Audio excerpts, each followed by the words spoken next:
Everyone, good morning or afternoon or night, wherever you find yourself on this beautiful Wednesday. I hope you are all doing well, and thank you so much for joining us for this third installment of our masterclass series. So, today we're going to be talking about 5 tips and tricks to sell more books. Christina and Ellen, hello, and good morning to Ellen in Kauai, where it is 6 a.m. So, hi, everyone. Thank you for joining us, and we'll go ahead and get started. Yeah, we'll go ahead and get started. Okay. All right. So, just to get started, if you are unfamiliar with Lulu, again, it's a real word. It means a remarkable person, object, or idea. We are located in the beautiful Raleigh-Durham area of North Carolina. We have less than 100 employees and founded by entrepreneur Bob Young. So, as a refresher or maybe a new information, if this is your first time joining us, Bob Young is the co-founder of Red Hat Software. After founding Red Hat or co-founding it, he wanted to write a book about it and just found the publishing industry was very difficult to break into, very expensive, very time-consuming, and not a lot of fun. And he wanted to change that. So he went on to publish a book with a vanity press and had to buy thousands of copies and realized how unsustainable and unapproachable the process was. And so through his experience, he wanted to make a publishing platform that was kind of borrowing the open source nature of a lot of the work he did at Red Hat, but make something that's accessible for everybody. So anyone that has a story to tell can tell it and can sell their work and make money off of it. You know, their passion can become a way for them to get paid. So that was a little bit about us and why we were founded. So our mission is that we are dedicated to making the world a better place, one book at a time, through sustainable practices, innovative print-on-demand products, and a commitment to excellent service. So a little bit more about us is that we are a B Corp. So I love to shout this out, that we're B Corp certified.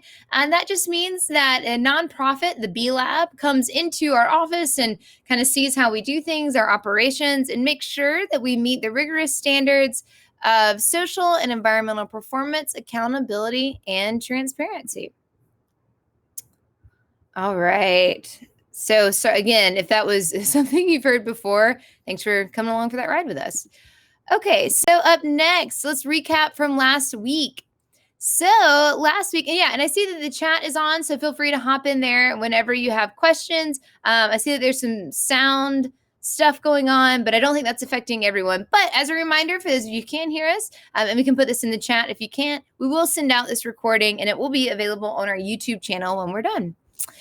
So to recap from last week, 5 ways to know if a publisher is right for you. That was our topic. So just as a refresher for everyone on the call today, those 5 ways were knowing your publishing options. So what kind of publishers are out there? Understanding any upfront costs, minimums, or hidden fees. How much revenue will you make? Do they have the formats that you need? And do they offer distribution? So if you missed this from last week, or if you're interested in a refresher, that can be found on our YouTube channel, which is Lulu. Just search Lulu Press and you'll find it. All right. So up next, let's meet the team. So who's going to be talking to you today? Me. So I'm Chelsea, and I'm a brand engagement manager. Marketing associate, and I'll be monitoring chat. Hi, I'm Lauren. I'm the social media manager. And I'm Paul. I am the copywriter. All right, so that is the dream team that is coming at you today. What's first? Me. Position your book correctly. So this picture is jarring, and I apologize for that. So the reason I picked this is because for positioning your book correctly, you don't want to send mixed signals. You want to get your picture, your themes, your ideas across as clearly as possible. This is a pig owl, or potentially owl pig, or man bear pig if you're familiar with South Park. So positioning your book, what does that even mean? I wanted to touch on this because I feel like I don't hear this mentioned enough, and getting it wrong can be really costly when it comes to your sales and discoverability. So when I talk about positioning your book, I'm referring to getting laser focused on who your book is for and why. So book positioning is how your reader will think about your book, or how they perceive your book as fulfilling their needs. Another way to say this, or more simply, would be this is your answer to the question on every reader's mind: Why should I read this book? So that is what we're going to get this started with. So the way that I think a good way to frame this is, who is your book for? So successful book positioning answers the question, why should I read this book? So as your readers or as your audience kind of come across your book and discover it, that's what they're trying to figure out, right? Or even as you think about yourself as a reader, when I'm looking at a book and I'm looking at the cover, I'm reading the back blurb, I'm looking at reviews, I'm all just trying to figure out, why should I read this book? How will this be a benefit to me? So the way that you're going to figure that out, or the way that you'll answer that question, is through market research. So again, at this point, if you've been following along in this series, you should see now that you should know these answers to these questions. But if you're at a point where you published your book and you're not seeing the traction that you want, you're not getting the results that you want, maybe revisit them. Maybe you didn't do enough market research. Maybe you didn't delve deep enough into answering these questions. So successful market research is the key to positioning your book correctly. And what you want to do is, answer all these questions. So who is my ideal reader? What benefit am I providing to that reader? And I think really one of the most important aspects of this research would be, how am I uniquely delivering that benefit to the reader? There are thousands, if not millions, of books that hit the market or that are published, every month or every year. And so how are you uniquely delivering your benefit to the reader? What is different about your book than all the other books in your genre or on that topic? So you want to be really clear on those things. Something that can help you do that is a positioning statement. So the positioning statement just defines your audience, the benefit, and how you're delivering it. So all of these questions in your market research can be tied together nicely in this little positioning statement that I have at the bottom of this slide. So looking at this and being able to plug your answers into this is going to be a great place for you to kind of check back in, look for new audiences, figure out where you should be looking to find your audience, and again, make sure that your book is going to stand out among other books that may be similar. So I have an example here of what this could look like in the wild. And that's, my book will help college students, that's the audience, reach their goals. So that's the benefit, by implementing a creative writing and journaling habit. So that's the method. So, my book is about writing and journaling, creative writing and journaling, and how instilling or creating a daily habit of that can help you reach your goals. Specifically college students, you're a college student, you don't know what's going on. So you're trying to figure out, what is the next step? How do I pay off this insane tuition? How do you get a job? Where does money come from? So maybe these are questions that you can answer by creating a journaling habit and kind of getting these thoughts out there. So that's an example of what this would look like. I will say I don't think this example is hugely inspired, so I think you can be a little bit more creative and compelling with your answer. But again, this is just the formula for how to craft or position your book to know what decisions to make sort of when you're marketing or reaching out to new audiences. One thing I want to note is that your book title, your cover, and your back cover blurb are all things that can and should be changed or updated if they are not in line with your book's position in the market. So if your book title, look at other books that are in your genre or in your similar field or on a similar topic. What are the titles? Are they easy to remember? Why are they easy to remember? What do the covers look like? What kind of color themes and concepts are being used? The back cover blurb, is it really memorable? Why is it memorable?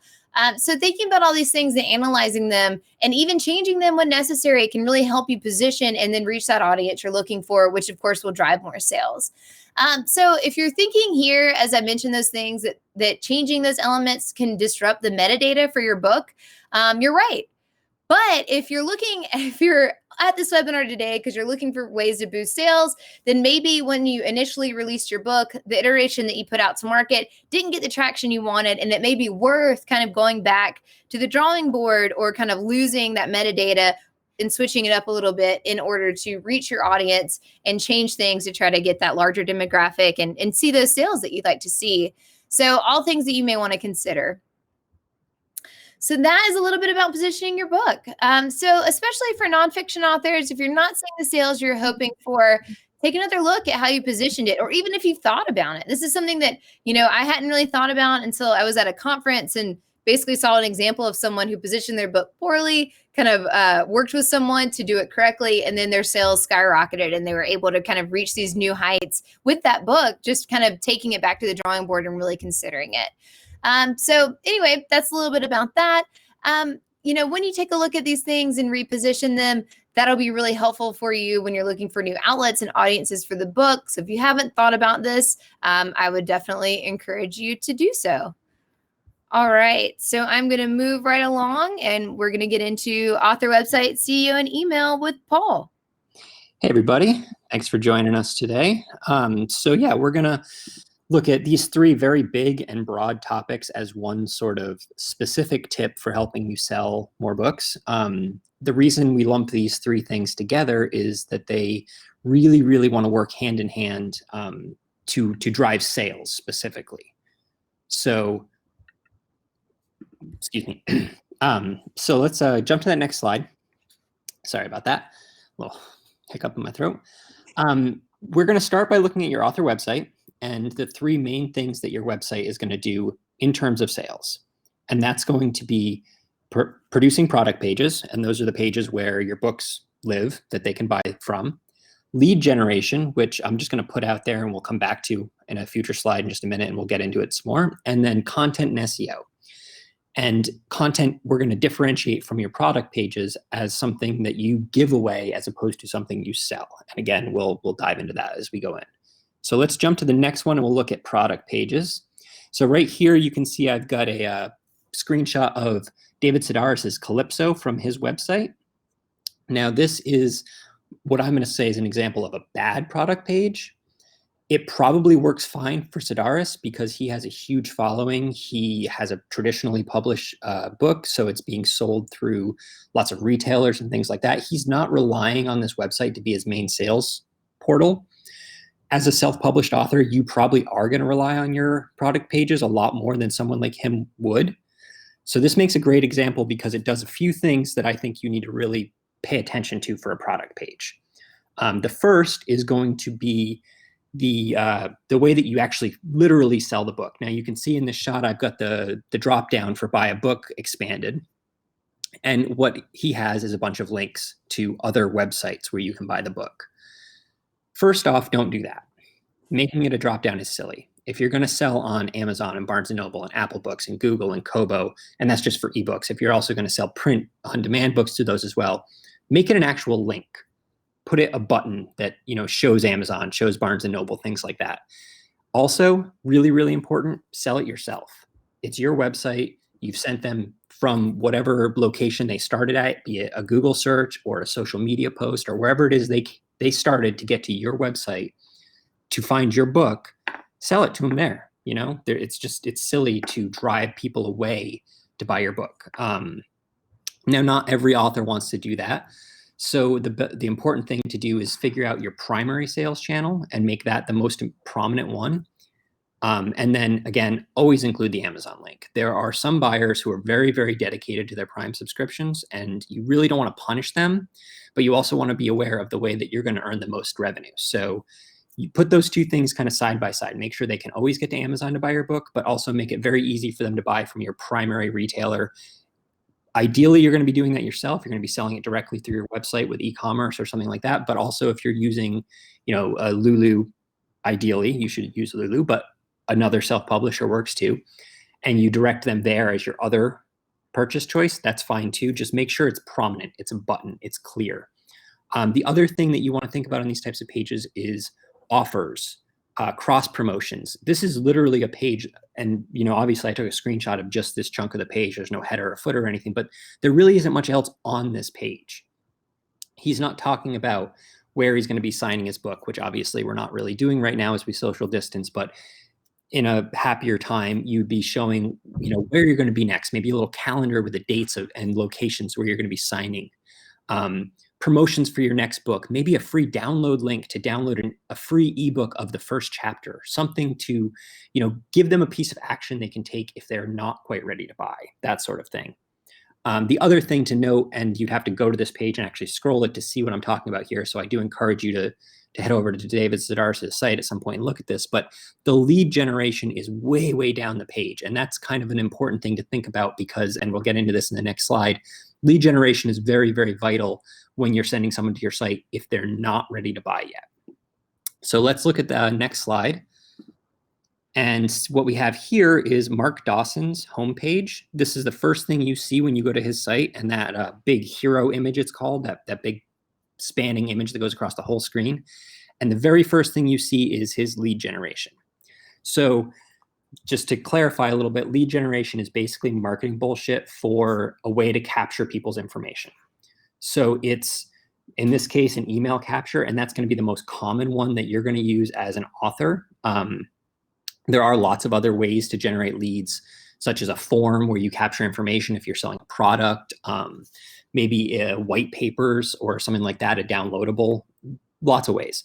Like I said, I think email for an author is the best way because you want to build up that email list. You want to attract people to get on your mailing list so that you can then promote to their inbox as well as on sites and social media type things. This one is great because Mark has made it very clear that the important thing to him here is lead generation. He wants to get people on his mailing list. So bam, there it is. First thing you see. Grab that lead gen form, jump in with your email, and you're catching emails from him almost immediately. And if anyone has signed up for his email list, you know that he sends out regular quality emails, rich with content, links to his blog, links to books that he recommends, links to tools that he likes, lots of really good stuff that he's sharing with you through that lead generation. So it's not just capturing the information, it's applying it. It's using it in a way that drives people back to your site. And I tie this into the previous slide that we were looking at with David Sedaris's book, where the lead generation was kind of buried, because let's say you jump over to someone's website and you're looking at the book that you're thinking about buying, but you decide, I don't feel like spending that $20 today. I'm going to hold off. But maybe you do think you want it at some point. You want the ability to do something that's going to keep that on your radar. And for most of us, that's going to be dropping an email address into a lead gen form. Then you're going to get emails from that person, ideally. Every once in a while, maybe you'll get a coupon. I know when I'm thinking about buying something online, I never buy it immediately. I sign up for emails with that company and I wait a week to see if they send me an email saying, hey, thanks for signing up. Here's a coupon. It happens way more often than you think. And it's a great way for the retailer to get you on the mailing list, and then you as a consumer to, benefit from being on that mailing list. So it's this very mutually beneficial relationship that you want to take advantage of as an author to capture the people that aren't quite ready to buy yet, but that are ready to come to your website. And so, yeah, very, very important. Work on that mailing list. You're going to really see the benefits down the road. And let's jump to that next slide. All right. And so you see on this one, we're talking about being writers. There's a bunch of words. That's kind of how it works. So your website, as we've established, is an important way for you to get the opportunity to sell your book directly in front of your reader. And, social media is getting better at giving you ways to sell books. Facebook is especially leaning into their shops, the ability to sell right from social media, but they're not that big on it yet. It hasn't taken over. Websites are still the primary place people are going to go to buy. But you don't want people just coming to your site to buy. Your author website is not Amazon. It's not Walmart.com. It is your site. And so you need to capitalize on that. Now, you've got your lead gen forms. That's important because it's getting them on the email list. But you also want to give them some reason to come to your site outside of that. And on top of giving the people that have already hit your site a reason to come back, you also want internet search engines like Google to recognize your site. And that's the idea of search engine optimization, or SEO.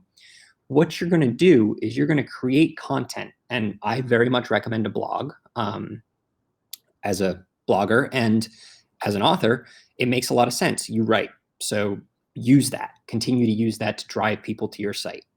I can't stress enough how important it is that you do things that are giving people reasons to keep coming back to your site. You can't send an email that says, I'm an author, I'm great, you should check out my book, because people are going to be put off by that. But if you send an email that says, here are my 5 insights to writing first thing in the morning, and then you post a blog post with those 5 insights, that might get someone to click over to your site. And once they're on your site, you get to show them pictures of your book cover, you get to prompt them to jump over to that product page, and then that's how you get sales. So to tie all of that together with the search engine optimization, I got my 3 top picks for search engine tools are Moz, Ahrefs, and SEMrush. All 3 of these have some free features and some paid features. The paid features are probably going to be way more than you actually need. So I really recommend getting a look at these and trying out their free features. Essentially, what you're going to do with all of these is what we call keyword research.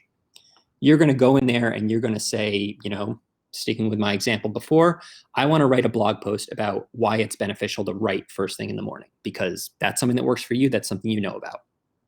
Okay. You go to Moz and you go to their keyword explorer and you type in writing first thing in the morning.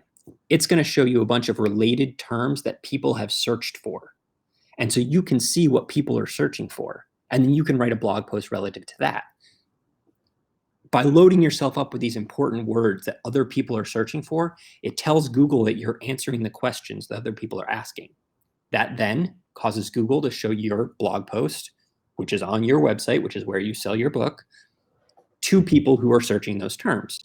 And through this very sort of long, tedious, connective journey through the internet, someone who is on Google searching for, tips for writing first thing in the morning might come across your blog post and see that you've written something and it shows up on the first page of those search results.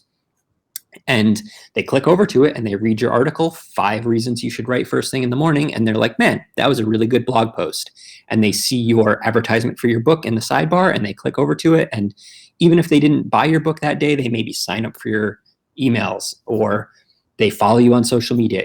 It all kind of connects together and creates this web where you get to continually push your book on them. So a lot of these little nuanced things in any one of these 3 pieces of the website lead generation and SEO that I'm talking about could have an entire webinar about them individually.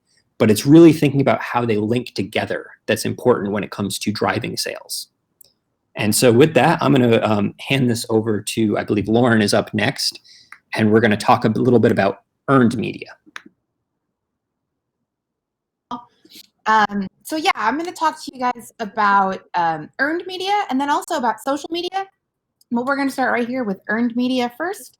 So if you're unfamiliar with the concept, when we're talking about earned media, we're talking about professional media or earned exposure, like from newspapers or blogs or review outlets and stuff like that. These can be incredibly useful marketing tools because they add a certain air of authority to your product. Just think about like the last time that you bought something online, no matter what it was. I'm willing to bet that you probably read a couple of product reviews. They're very important now more than ever as we're trying to decide what we want to buy when there are so many options out there, and that includes books. Even if you don't necessarily read product reviews, I'm sure we've all had word of mouth recommendations from actual consumers, and that always just feels a little bit more authentic, right? Than if somebody is the creator of a product telling you that it's like something that you need to buy. Like that's all well and good, but somebody that isn't related to it telling you that you need to buy it, that just has a little bit more weight to it. So we're going to talk about 2 different types of earned media today. We're going to talk about book reviews and then media coverage. And I'm going to do my best to keep this conversation as broad as possible, but just as a general disclaimer, note that some of it's going to be more applicable to some book genres than others. One of the great things about publishing is that there are so many niche audiences and outlets and readers, but it also does kind of make speaking in broad generalities a bit more difficult. So keep in mind that we're going to do best practices over the next couple of slides, but it's also not always going to be applicable 100% of the time to 100% of the books. So if we can go ahead to the next slide. Thank you. First, we're going to talk about book reviews. There are 2 different ways that you can get reviews for your book. There's the informal reviews from readers, and then the more formal reviews from review outlets, bloggers, and fellow authors. So first, let's talk about book reviews from readers that are essentially what we think of as product reviews. These are reviews that are shared on Amazon or Barnes & Noble or even on Goodreads, testimonials submitted to you by email, comments on your blog, etc. These reviews are great and free marketing tools for you to have on your sales page, but the hardest part is getting them. And the easiest way to get them is to ask for them. Don't be afraid to ask for them, even if it can be awkward, even if it can feel like you're badgering people. They're really important. So don't be afraid to ask for them. And there's a couple of different ways that you can do that. If you're Communicating with buyers directly when they purchase your book, if you're sending out an automatic thank you note, or if you have a system set up, if you're packaging the books yourself and mailing them yourself, and you're including a packing slip in there, just go ahead and add a line in there that says, let me know what you think by leaving a review on Goodreads or whatever website you prefer to curate your reviews from. You can also do it on a broader level. Occasionally go on your social media and ask your followers to leave a review if they haven't already. Or include a reminder in your email newsletter. Maybe even incentivize it a little bit. Say, hey, I'm 5 reviews away from this mile marker that I want to hit. If I hit that, anybody who sends me a note saying that they reviewed my book, I'm going to pick one person at random and they're going to get a $20 Amazon gift card or something like that. There's ways to make it incentivized and fun. And also definitely don't hesitate to do it on a case-by-case basis, in particular if people are talking to you directly and give you like a very informal book review. If a friend texts you and says, hey, I just read your book, it was great, don't hesitate to ask them to go leave a public review somewhere.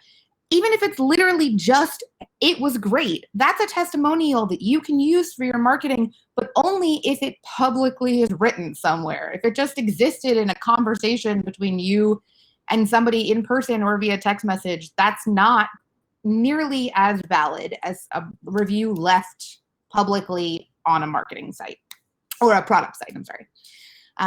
So then there's also professional book reviews. And these are book reviews that are coming from review outlets, bloggers, and other authors. We're going to talk about bloggers separately in a little bit. So for right now, I'm going to focus on review outlets and on other authors. I'm also going to be blunt with you while I'm having this conversation. While we know that self-publishing is an incredible option for many, many reasons, there are many formal outlets in the publishing industry that are still kind of biased against it. And some major reviewers that just flat out refuse to review self-published books. Your book is probably great and you deserve the attention on that book, but there's nothing that you're going to do that's going to convince these outlets to read your book. If they are that staunchly against self-published books, don't waste your time trying to convince them to make an exception for you. It's not worth the effort and your time is valuable. Instead, focus on finding the outlets that will review self-published books. Also, focus on finding the outlets that will review them, preferably for free. I would discourage you from paying for reviews unless you really, really strongly feel like you need to. So spend an afternoon, invest some time one day, do some Google searches for free book reviews for self-published authors. There's plenty of options out there. And they also will vary quite a bit by different search criteria. So search for outlets in your genre or your field specifically. Search for outlets that are in your city or state specifically. You can even try searching for outlets that focus on providing reviews for marginalized voices, if that's applicable to you. So next, also, you're going to want to look at your author network. Are you friends with other authors that write in your field, or are you part of a writing group of other authors that write in your genre?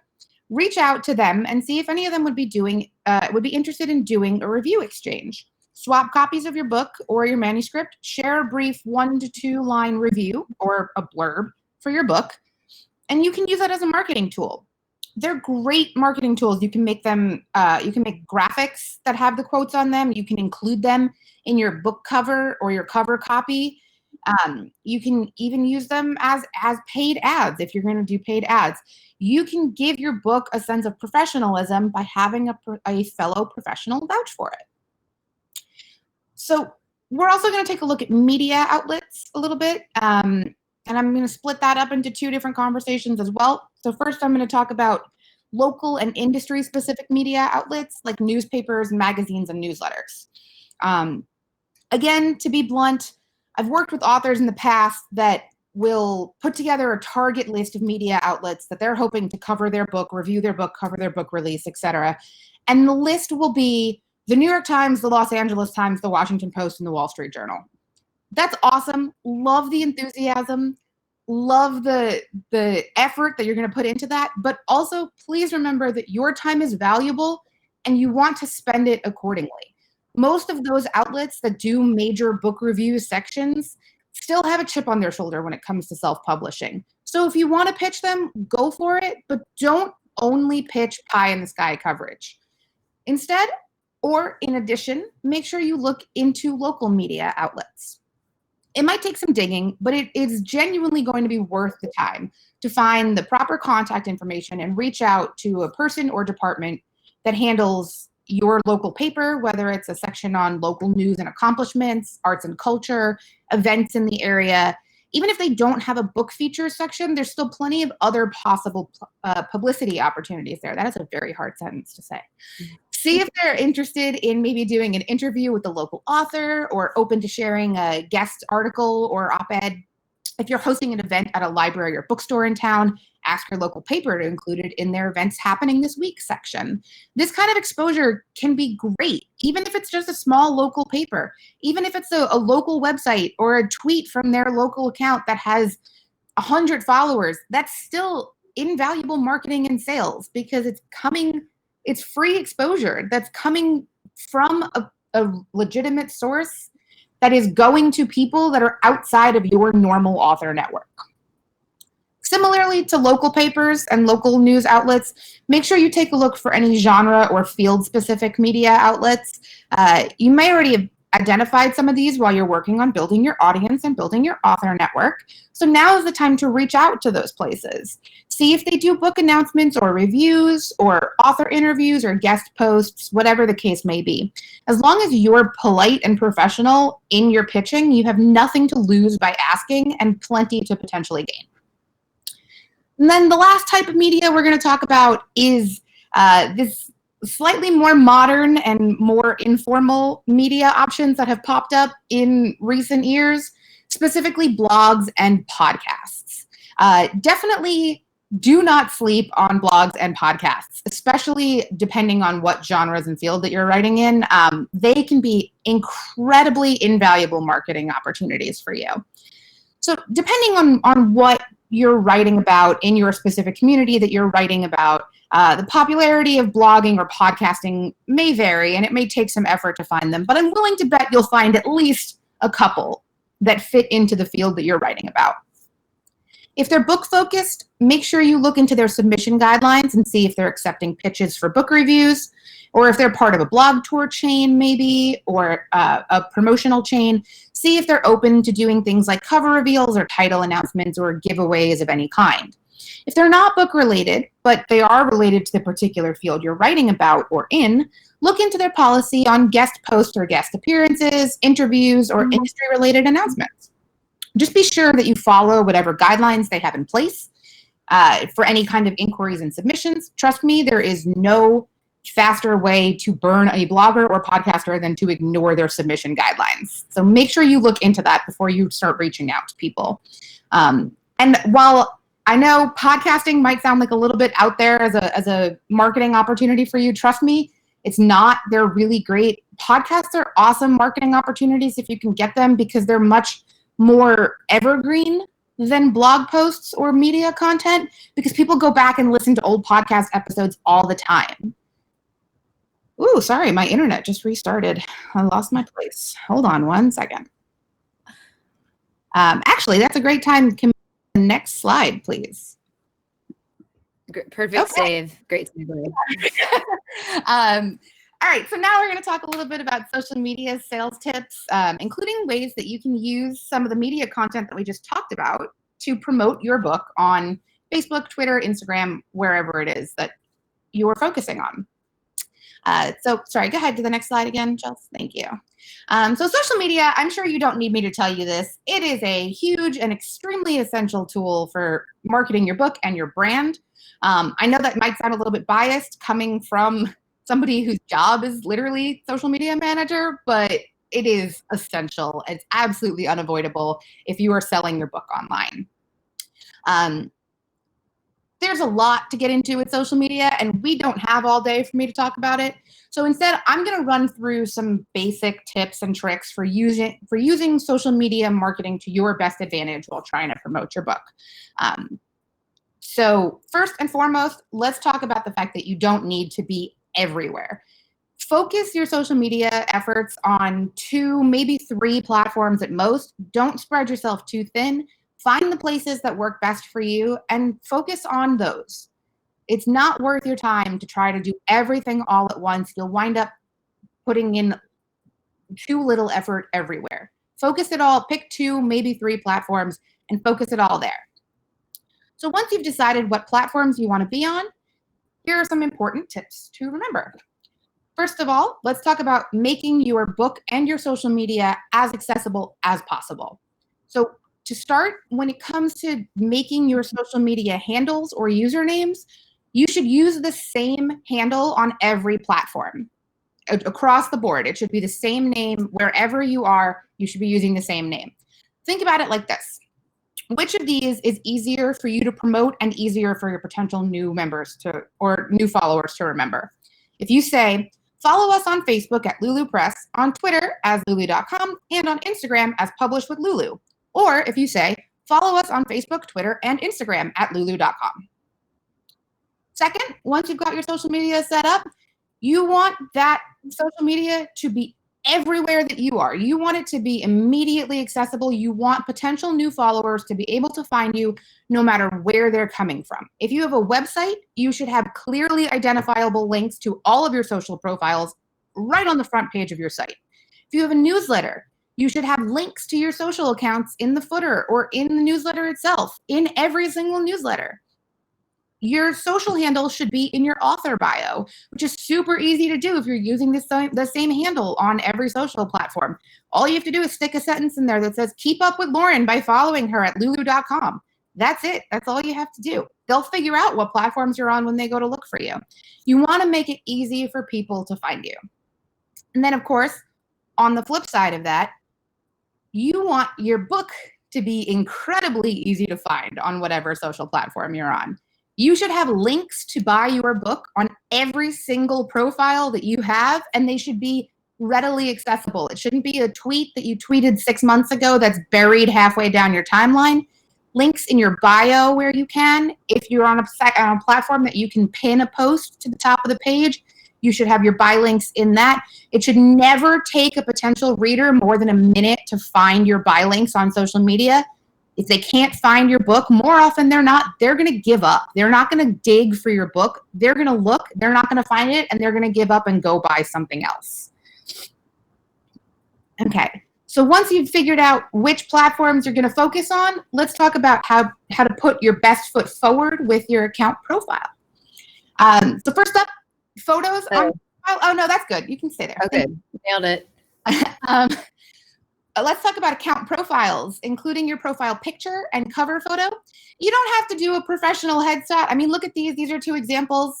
Kate Claiborne and V.E. Schwab. Neither one of those are professional headshots, but they are still appropriate pictures with decently high quality to them. And depending on what social platform you're using, you may also have the option to add a cover photo. In this case, the 2 top photos there, you see both of those authors are using their cover photo as free book promo real estate. That is an invaluable marketing space that why would you waste it? If you have the option to add a cover photo, add a cover photo. Also, when you get to your bio, in this case on Twitter, in the examples here, it's that section below the author handles. You got a little room for your bio. Probably not a lot. A lot of the social platforms these days limit the amount of text you can put there, but you have some room to identify yourself, which is very important, and particularly if your username or your social handle isn't your author name. Whether it's because you're using a personal account and your handle is still Yankees fan 81, or if it's because it's a business account and you're writing from your business profile and you're the author using your name, make sure that you identify yourself or your author name. If you're writing under a pen name, whatever you're writing under, make sure that your bio has your name in it so people know that you are an author and that you're writing and that you're selling books. These days, most social media bios, if not all of them, will also let you include 1 link in your bio. Make that link count. Make sure you have a link there and make it count. Link to your website if that's the most universal point of contact for you and your book. If you're primarily promoting for sales right now, link directly to a sales page for your book. If you're working on a lot of different things and if you've got a lot of different links and you can't pick just one, look into websites and apps like Linktree and Contact in Bio that will allow you to build a curated list of multiple different links and then just narrow that down into one link that you can sync. They designed these specifically for these types of platforms that people only had one link to post on social media. So let's take a look at these examples. These are Twitter bios. They've both made excellent use of their limited customizable options. We've already talked about the cover photos and their bios. It's very clear. If you've never heard of either of these authors, I'm sure you can tell that they are authors. It's clear that if you came across their pages, you know they're writers, they're selling books. And you can probably guess what at least 2 of those books are just from looking at this. They've also both made very excellent use of the pinned tweet, which is a great option. It's kind of limited to Twitter. I don't think any of the other platforms will let you pin to a bio the same way that Twitter does, but they've both made really good use of it. Kate links to all of her buy links for her book, and Victoria links to her different books. She has a lot of very different books. So she talks a little bit about, what you might be interested in a very quick and bite-sized way. So those are 2 great examples on Twitter. I've also, on the next slide, included some Instagram bios, which again are even less customizable than the Twitter bios are, but they're still really great ways that people can promote themselves here on Instagram. So if you look at these, I thought these were 3 pretty distinct but effective options. If you look at Julian's profile, this first one on the left, he's just very quickly going ahead. He's an author. He's a young adult author. Those are his 3 books and their pub dates and a link to his website, which I guarantee you has buy links to all of his books. And then if you look at Rick Riordan's page, he links to his Goodreads, which makes sense if you're an author as prolific as Rick Riordan is. And then he also makes very good use of the customizable stories options down at the bottom, those circles that he keeps all of those live, which gives you a little bit more customizable option on Instagram. And then if you look at Amanda's page, she took the opportunity to promote her other social media accounts. So she links to her Twitter, and then she uses that Linktree link to link to other things, including her website and buy links and her page on Penguin. So you can go ahead to the next slide, Jill. Thanks. So we just talked about how to get earned media and exposure, which is definitely a topic that's technically more under publicity until you turn it into usable sales and promotional material. These kinds of content, or formal or informal book reviews, blurbs from authors, appearances in local media outlets, anything like that, that's all perfect content for social media. Whether it's promotion by a news or media outlet or book reviews from readers and professional reviewers, having that feedback from somebody other than you lends your promotion and add an air of authority and authenticity. It's not just you saying that your book is good. It's an outside authority that is supporting your product and vouching for your product. And that's going to be very helpful to readers that are interested in learning more about you and wanting to know if it's worth the time and cost to purchase your book. Plus, you can also use a lot of that content to create very easy social media content. You can make some graphics using pull quotes from reviews. You can use the links if you're on a media page, if you're on a news outlet, something like that. You can link to that content. That is great social media content. We also do have to acknowledge paid advertising a little bit. There are a lot of different types of paid advertising available for books and authors, especially on social media with promoted social media posts and pre-scheduled campaigns. If you have the budget available to do some paid promoted posts on social, it's absolutely worth experimenting with. But I definitely strongly encourage you to do your research before spending any kind of money. Look into techniques for tailoring your target audience. Look into best practices for what kind of promotion to use for your genre in particular. Look into tips on what kind of graphics and copy you should be using. Don't just jump in there and experiment with spending some money. Go ahead and do your research before you spend any money on social media paid advertising. All right, I'm going to go ahead and pass the mic over to Chelsea. But before I do, I just want to remind you all that if you have any more questions about using social media content to sell your book, you should go check out the Lulu blog. There are a bunch of blog posts in there that we've posted recently about social media content, and we will be sure to include some of those links in the email with the recording of today's webinar as well. Awesome. Thank you, Lauren. And that's true. The blog.lulu.com has some great content. And as Lauren alluded to, she wrote a great post about social content. So if you have any questions about that, then head on over there. All right. Now this brings us to the last portion of our webinar today, which will be covering events, PR, and bookstore presence. This photo is a repeat from last week, but I liked it so much I kept it. And we're doing this webinar anyway, so it's my choice. All right. Up first is going to be events. So I'm going to get this section started with the events portion. So if you're interested in hosting events in the near future, you're probably going to want to look at the bottom half of this slide. But regardless, when we're all moving about normally again, the top part will be a good reference. So for both of these lists, I just want to note that this is just a starting point. These are just some of the go-to typical, usual suspects that you'll see when you start looking into these things, or maybe when you're thinking of where to start with events. But the unique aspects of your book can open a lot more doors for you. So please don't think this list is exhaustive at all. Your positioning statement alone can give you ideas for where and when to host events. So going back to my example at the beginning of our webinar, each field that you fill in. That's another full tongue twisters today. So your audience, the benefit you're offering, and how you're doing it.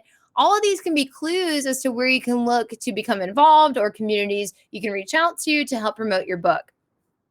So just getting started on this slide, obviously launch parties and book signings and readings. So these can all take place at a bookstore, and I'm going to touch on that in the next slide. But some others are conferences, festivals, and community events. So I think it's always a good idea to, and Lauren talked about this as well when she talked about media, is to start, local, get involved with your local communities. Another thing I didn't list on here is book clubs, which can be great. And a lot of these translate to online as well. So even if you want to get started, today or this week, you don't have to miss out on a lot of these. I mean, obviously some of the bookstore things are going to have to hold off, or, we're slowly seeing those open back up, but there's a lot of these things that can translate really well virtually too. For the in-person events, I just wanted to note that it's great to get out there and meet your readers. So, a lot of authors can be, maybe a bit recluse, or don't really want to be out in front of people, or want to be in front of the public. But if you are open to that, it can be not only a great way to meet your readers and build that relationship, but also to get some really valuable feedback. And another thing that we mentioned earlier in regards to reviews, also a great place for you to get reviews and grow your email list. So sort of a double or triple whammy there, if you will, and then signing books. So the quad whammy. So when you go to these events, be thinking about who can anyone that you engage with that's read the book, that is someone who may be willing to leave you a review, or someone who you can add to your email list that may be interested in, staying in touch with you, or hearing about your upcoming projects, or your great blog posts or content like Paul was talking about earlier. So another thing, in this in-person event, several of these are very kind of, author-centric. So you're kind of going out in front of an audience. However, conferences can be a great place too. So, there's so many conferences that go on every year. Again, the landscape is changing a bit now that more are moving to virtual, but even still, that can be a great place for you to reach out and see, is there a panel going on that you could sit on, or is there a topic that really resonates with you, or that your book speaks to specifically, or your author journey speaks to specifically, that you could participate in. So looking for conferences you go to, there's two sides of it. So there are a ton of development conferences you can go to that can be really helpful for your author journey. The other side of that is, maybe when you get a couple events under your belt, or you get some traction with your book, then reaching out to these conference organizers and saying, hey, this is my niche. I really know a lot about this. I would love to speak to this. Here's some reviews. Here's some testimonials about why I know what I'm talking about. So that can be really great to help your career. So in conferences, look at those as speaking events as well. There you can sell your book in the back of the room. So festivals, we see, again, there are festivals all year round. There are a ton of great art festivals that you can, that will welcome authors, especially independent authors, to come and have a booth or a pop-up tent and sell their books there. So festivals and community events go hand in hand, but I would strongly encourage you, especially if you're just starting out, to go where you know. So work within your community. I mean, we see regularly news stories of local newspapers want to highlight authors or that success story from their community, and they want to support each other. So you can start small, start local and then go global. So moving into the virtual events section. So again, the great thing about a lot of the in-person events is now we're seeing them be translated into virtual events, and it's working out pretty well. I mean, again, you can't really replace that, one-on-one interaction where you're in the same room as someone and you can kind of feel the energy of the room, and that's really great. But, working with what we have available to us, these virtual events have been doing really well. And even alternatively, in normal world where we can all go out when we want to, and that's great. Thinking about doing blog tours or vlog tours is a really great way to get exposure for your book and just meet new readers. So, Lauren talked a lot about this, so I won't spend too much time on it, but doing your research is what it always goes back to. I feel like I say that so many times in each of these webinars because it's so important for you to take the time to find the outlets that are really going to resonate with, the audience that you're looking for. And finding out where your audience already goes and where they get their information and trying to become involved with that community. Like Lauren said, your time is valuable. And so spending time, just trying to get on the biggest blogs that you see or the biggest YouTube channel that you see, that's not going to be in your best interest. What you want to do is looking at your positioning statement, looking at who is my audience, where are they, how am I benefiting them, and then letting those kind of leads or letting those answers lead you to the outlets that you want to be talking to.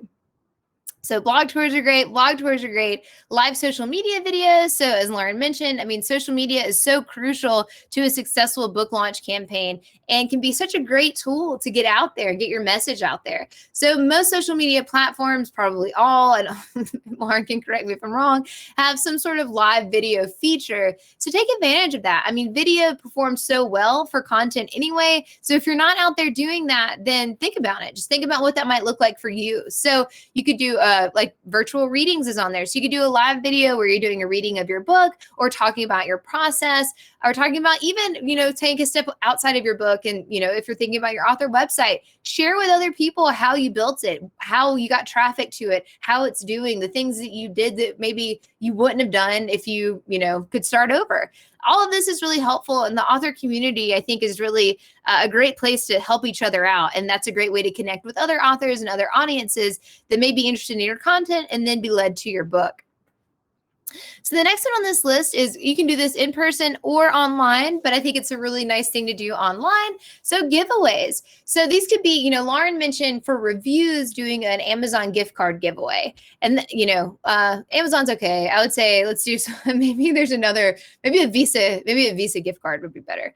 Or, Starbucks or whatever your favorite coffee place is, something like that. But, offering an incentive to get your followers or your audience engaged is a great idea. I mean, who doesn't love getting free swag? So even if it's just, giving away your book, or maybe there's some collateral that you've made with themes or images from your book, that would be great. Or even something totally separate, like we mentioned earlier. So a gift card, but just enticing people to come to the site, sign up for your mailing list, or leave reviews. So giveaways can be a really great way to get people excited about being involved with whatever initiative you have going on.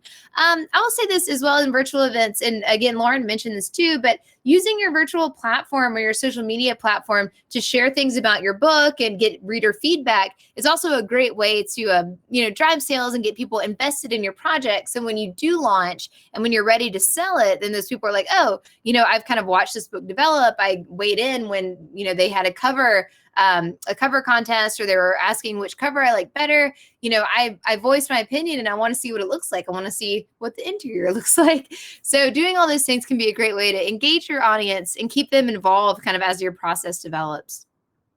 And then this last one, as I mentioned before, is just online conferences and summits. We are seeing those all over the place, and they're running the gamut of, genre and niche and audience and the topics that they want to speak to. These are changing weekly and monthly. So if you're not kind of plugged in, Publishers Weekly is a good one. I mean, that's pretty trade, but there are Book Life, insert or publication is specifically for self-published authors, and then just doing a quick search and finding out, where these people are hanging out, and finding out what these publications are so you can keep up to date with these conferences. Of course, just a simple, Google search of online summits and conferences for authors, and then kind of starting there. All of those are good ideas. All right, so I'm going to move along now to the next slide where we talk about public relations and Bookstore Pro tips. So for this public relations section, Lauren did a great job covering the, news coverage and kind of what press releases sort of in that vein, what that can do for you. And I totally agree with that. And I'm not going to double down on that. I think, you heard her and you believed her because you should.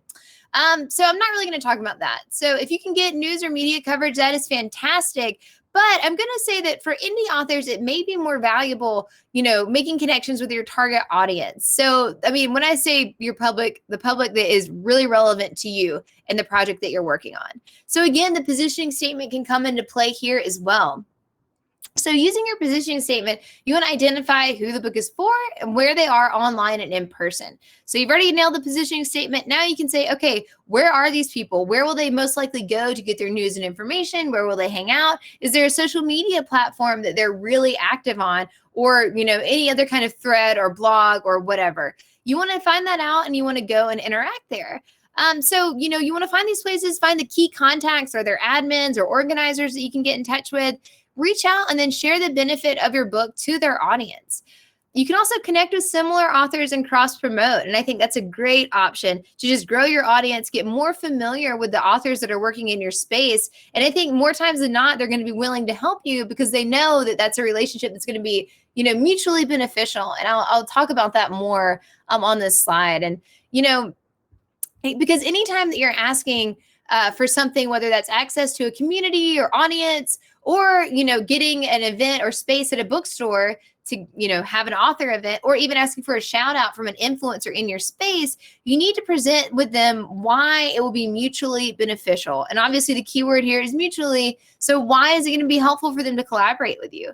If you position your book correctly, then that'll be a pretty easy sell because it should lead you to the audiences and places online or in person that are going to be open to your message anyway. So if you're finding that you're trying to break into a group or, get featured on a blog or, a news site or whatever, and you're just not, it's not coming together, it's not working, and you're really having a hard time connecting the dots for them, let it go. We'll say again, your time is valuable. And so there's so many opportunities and so many outlets and places online that should be easy for you to get into if you position your book correctly and your audience. So there's no point in kind of chasing those outlets that are never really going to pay attention and really trying to, making it really, making it difficult for yourself because you're trying to connect the dots as to why, like, I don't know, I'm trying to think of like Bloomberg News or something should be covering your book launch. Instead, you want to go to the ones that are already open to it because they're already dealing with that text or that content matter. And so they want new voices and new perspectives on that. So moving down to bookstores. So everyone loves a good bookstore. And especially now, it's really important to support your local bookstores. I know that there are different ways to do that. It can be a little bit difficult now that we're in this pandemic time. But they're, regardless, when they open back up, as we're seeing some do, doing events at your local bookstore can be a great way to support them.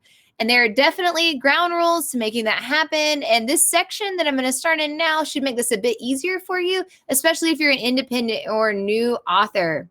So I think Lauren mentioned this as well, but we're going to go ahead and reiterate. So when you are thinking about hosting an event at a bookstore, look at their policies and guidelines.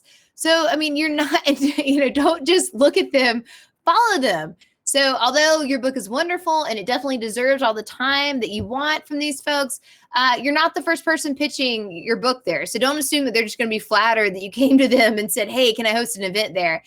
Even though you disregarded all their policies. So start stacking the deck in your favor. Look at what they're looking for, look at what they're asking for, and abide by those rules. So another pro tip for getting into a bookstore, hosting a bookstore event, and I know we're coming up on the hour, so I'm going to try to run through these as quickly as possible. So you want to go to similar events to get a feel for how they're run. So go to another author signing if that's what you're looking for, or a reading and a signing and see, did the author bring in any of their own equipment? Did they provide food? Did they get there early? Did they stay there late? Was there a question? How long did it last? All of these things are what you're going to want to be noting so that you can know how to host one that's similar and, equally or more successful than what you saw there.